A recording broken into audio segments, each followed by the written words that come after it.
Selamat malam Bapak Ibu semua.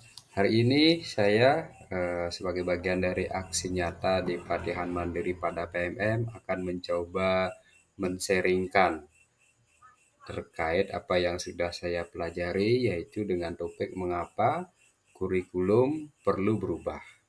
Perkenalkan, nama saya Igede Arta Pertama, tempat tugas di SD Negeri 1 Mengening. Nah, Bapak Ibu, ini adalah perkembangan kurikulum di Indonesia yang saya ambil screenshot dari video-video yang ada di PMM. Bisa dilihat di layar tahun 1947 perencanaan pembelajaran, kemudian berkembang 1964, 1968 sampai yang terakhir 2013 dengan nama kurikulumnya adalah kurikulum 2013. Dan sekarang pemerintah dalam episode Merdeka Belajar mengembangkan kurikulum yang baru yang dikenal dengan kurikulum Merdeka. Nah, Bapak Ibu semua, kurikulum itu diibaratkan seperti jantung pada manusia. Jadi kita ketahui bersama bahwa jantung itu adalah organ yang sangat vital, yang sangat berpengaruh terhadap kehidupan seseorang.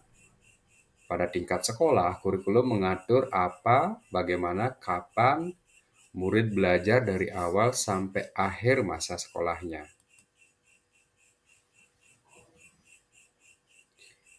Nah, Bapak Ibu, isu kekinian yang bisa kita rasakan di sekitar kita adalah perkembangan teknologi informasi yang terus berkembang dari waktu ke waktu, kemudian perubahan iklim global, perkembangan dunia industri, kemudian transformasi budaya. Nah, isu-isu ini akan terus berkembang dari waktu ke waktu sehingga itu berakibat pada perubahan dan perkembangan di semua aspek kehidupan. Dengan adanya perubahan dan perkembangan di semua aspek kehidupan itu, sehingga menimbulkan konsekuensi yaitu kebutuhan yang berbeda dan perlunya kompetensi yang berbeda.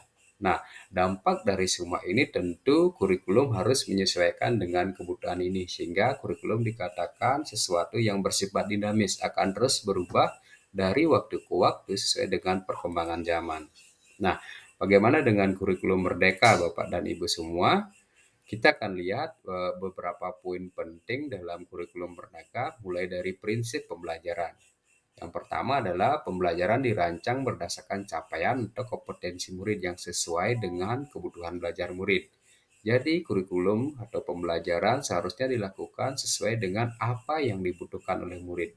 Kemudian, prinsip yang kedua adalah membangun kapasitas murid menjadi pembelajar sepanjang hayat. Prinsip yang ketiga adalah mendukung perkembangan kompetensi murid secara holistik. Holistik dalam hal ini adalah aspek sikap, pengetahuan, keterampilan, dan karakter. Nah, merancang pembelajaran secara kontekstual sehingga pembelajaran menjadi lebih bermakna dan pembelajaran harus mengarah pada masa depan yang berkelanjutan.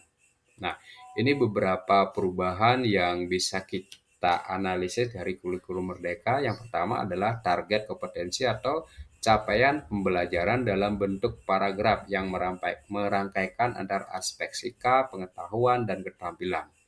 Rentang waktu juga dibuat per fase dengan tujuan memberikan waktu yang lebih lama dan lebih leluasa bagi satuan pendidikan dalam mengelola pembelajaran. Nah, untuk tingkat SD, satu fase itu fase A, itu ada di kelas 1 dan kelas 2, fase B ada di kelas 3 dan kelas 4, fase C ada di kelas 5 dan kelas 6. Nah, kemudian yang kedua, konten materi juga diringkas, dipilih yang esensial sehingga memberikan waktu bagi siswa dan guru untuk mempelajari materi secara lebih mendalam dan tidak terburu-buru untuk menuntaskan materi karena materi sudah dipangkas pada materi-materi yang esensial. Kemudian yang ketiga, adanya proyek penguatan profil pelajar Pancasila untuk menguatkan 6 dimensi profil pelajar Pancasila. Pada jenjang SD, mata pelajaran IPA dan IPS dilebur menjadi IPAS supaya lebih konkret dan lebih nyata bagi peserta didik. Nah, terkait semua ini, jika Bapak Ibu tertarik untuk mempelajari kurikulum Merdeka, itu bisa diakses lebih lengkap di aplikasi PMM, platform Merdeka Mengajar. Baik Bapak Ibu, terima kasih. Itu aksi nyata yang sudah saya laksanakan. Semoga bermanfaat.